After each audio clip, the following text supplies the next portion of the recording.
မင်္ဂလာပါခင်ဗျာမြန်မာစစ်တပ်ရဲ့ရွေးကောက်ပွဲကိုလုံးဝအတိမမပြုဟုအာဆီယံနိုင်ငံသားရေးဝန်ကြီးများအစည်းအဝေးပွဲအပြီးမှာအာဆီယံဥက္ကဋ္ဌအသစ်ဖြစ်လာတဲ့ဖိလစ်ပိုင်နိုင်ငံသားရေးကထုတ်ဖော်ကြေညာခဲ့ပါတယ်မြန်မာစစ်တပ်ရဲ့ရွေးကောက်ပွဲကိုလုံးဝအတိမမပြုကြောင်းအာဆီယံနိုင်ငံသားရေးဝန်ကြီးများအစည်းအဝေးပွဲအပြီးမှာအာဆီယံဥက္ကဋ္ဌအသစ်ဖြစ်လာတဲ့ဖိလစ်ပိုင်နိုင်ငံကတရားဝင်ကြေညာလိုက်ပါတယ်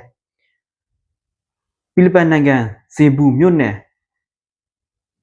ယနေ့ပြုလုပ်ခဲ့သောအာဆီယံငြိမ်းချမ်းရေးစီးပွားရေးအကြီးအကဲများပြုလုပ်တဲ့သတင်းစာရှင်းလင်းပွဲမှာဖိလစ်ပိုင်နိုင်ငံသားရေးကမြန်မာစစ်တပ်ရဲ့ရွေးကောက်ပွဲကိုလုံးဝအတိမမပြုကြောင်းကြေညာခဲ့ပါတယ်2021ခုနှစ်မြန်မာစစ်တပ်ကအာဏာသိမ်းပြီးပထမဆုံးအကြိမ်ပြုလုပ်ခဲ့တဲ့ရွေးကောက်ပွဲ PCB ဖြစ်တော်လဲအာဆီယံအနေဖြင့်မြန်မာစစ်တပ်ရဲ့ရွေးကောက်ပွဲအပိုင်း၃ပိုင်းစလုံးကိုလုံးဝအတိမမပြုကြောင်းဆိုခဲ့ပါတယ်အာဆီယံကအစစ်၃စစ်ဖြစ်ကျင်းပခဲ့တဲ့မြန်မာစစ်တပ်ရဲ့ရွေးကောက်ပွဲကို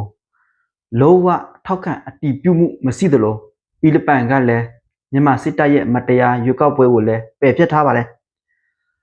အာဆီယံရဲ့ဆုံးဖြတ်ချက်ကြောင့်မြန်မာစစ်တပ်ကရွေးကောက်ပွဲကိုနိုင်ငံတကာ၏အတိမပြုမှုရယူရန်ကြိုးပမ်းရဟာမြန်မာနိုင်ငံစီးပွားရေးကိုထိုးကျသလိုမြန်မာပြည်သူလူထုရဲ့လိုလားတဲ့ငြိမ်းချမ်းရေးကိုလည်းစစ်တပ်ကအားလုံးထိန်းချုပ်ထားတာဖြစ်တယ်လို့ပဲဆိုခဲ့ပါတယ်စစ်တပ်ကြိုးထောက်နောက်ခံပေးထားတဲ့ကြံ့ဖို့ပါတီကတော့ရွေးကောက်ပွဲကိုအနိုင်ရရှိပြီးဖြစ်တော်လဲအတိုက်အခံပါတီများကိုဝေရောက်စင်ပြခွင့်မပြုတာဟာဒါဟာလွတ်လပ်ပြီးတရားမျှတသောရွေးကောက်ပွဲမဖြစ်နိုင်ဘူးလို့လည်းဆိုခဲ့ပါတယ်။ဒါအပြင်2008ဖွဲ့စည်းပုံအခြေခံဥပဒေအရလွတ်တော်ရဲ့25ရာခိုင်နှုန်းကိုစစ်တပ်ကအလိုအလျောက်ထိန်းသိမ်းထားပြီးအာဏာကိုစစ်တပ်ကဆက်လက်ရယူနေကြောင်းဆိုခဲ့ပါတယ်။ဖိလစ်ပိုင်ကအာဆီယံရဲ့ဖြစ်ပေါ်နေတဲ့မြန်မာပြဿနာများကိုဖြေရှင်းနိုင်ဖို့အတွက်ဘုံသဘောတူညီချက်၅ချက်ကိုဖွဲ့စည်းပြီးမြန်မာစစ်တပ်ကဖမ်းဆီးထားတဲ့နိုင်ငံရေးသမားနဲ့ပြည်သူလူထုရဲ့ခေါင်းဆောင်ဒေါ်အောင်ဆန်းစုကြည်ကိုချစ်ချင်းလွတ်ပေးဖို့တောင်းဆိုခဲ့ပါတယ်။ဒါကြောင့်ဒီကနေ့2026ဖိလစ်ပိုင်ကကြာရောက်တဲ့အာဆီယံဥက္ကဋ္ဌမှာတော့မြန်မာစစ်တပ်ရဲ့ရွေးကောက်ပွဲကိုအတိမမပြုတဲ့ပင်အာဆီယံထိပ်သီးအစည်းအဝေးပွဲများလည်းမြန်မာစစ်ကောင်ဆောင်ကိုလည်းပိတ်ပင်ထားခဲ့ပါတယ်။ဒါအပြင်မြန်မာအရေးဖြစ်စေရတဲ့မြန်မာပြည်သူများဥဆောင်ရဲ့မြန်မာနိုင်ငံအတွက်တရားမျှတပြီးရေစတည်တတ်သောဖြစ်စည်းချက်တရက်ကို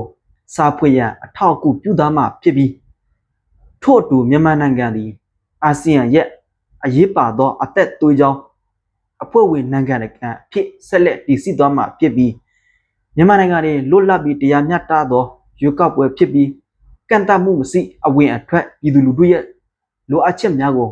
ချစ်ချင်းစစ်တပ်ကဆောင်ရွက်ရပေးရမှာဖြစ်ပြီးဖန်ဆီးထားတဲ့နိုင်ငံကောင်းဆောင်ဒေါ်အောင်ဆန်းစုကြည်နဲ့နိုင်ငံရေးအကျဉ်းသားများကိုလည်းလွတ်ပေးဖို့ဖိလစ်ပိုင်ကတောင်းဆိုခဲ့ပါတယ်။တစ်ဖက်မှာတော့အာဆီယံထိပ်သီးအစည်းအဝေးပွဲမှာစစ်ကောင်းဆောင်ကိုဖိတ်ကြားခြင်းမရှိခဲ့ပေမဲ့တရုတ်ကတော့မြန်မာစစ်ကောင်းဆောင်အတွက်အခွင့်အလမ်းတွေများစွာဖန်တီးခဲ့ပြီးယခုလက်ရှိမှာတော့အာဆီယံကအတိမမပြုတဲ့ရွေးကောက်ပွဲကိုတရုတ်ကအတိမပြုတာဖြစ်တဲ့အတွက်ဒါဟာအာဆီယံကိုလည်းအခက်ကြုံခဲ့တဲ့